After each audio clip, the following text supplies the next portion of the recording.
What advice do you have for a young man in his 20s? First thing first, stay at your parents' house. If you have to pay a little money here and there, do so. While you are still at your parents' house, make sure that you open up a business. I'm not talking about anything competitive like clothing line or anything like that. I'm talking about a business that could last for generations. While you are still at your parents' house and you already opened a business, stay in school.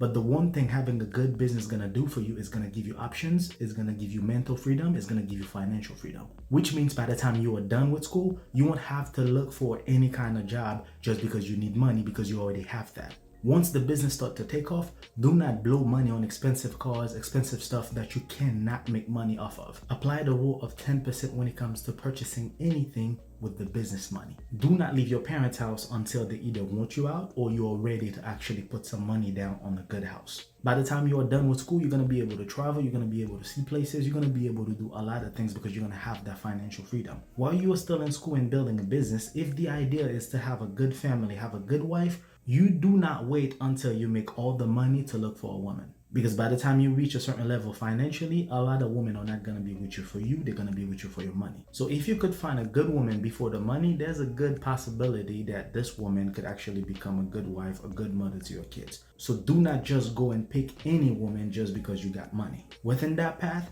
try not to get anybody pregnant. Stay out of drugs. Don't be doing anything that's going to affect your health later on in life. Get in touch with your spiritual self so you could have that inner peace. And with a good career, a good business, a good woman, good energy, peace in your life. And when you put everything that was said all together, there's a good chance of you making it without all the struggles.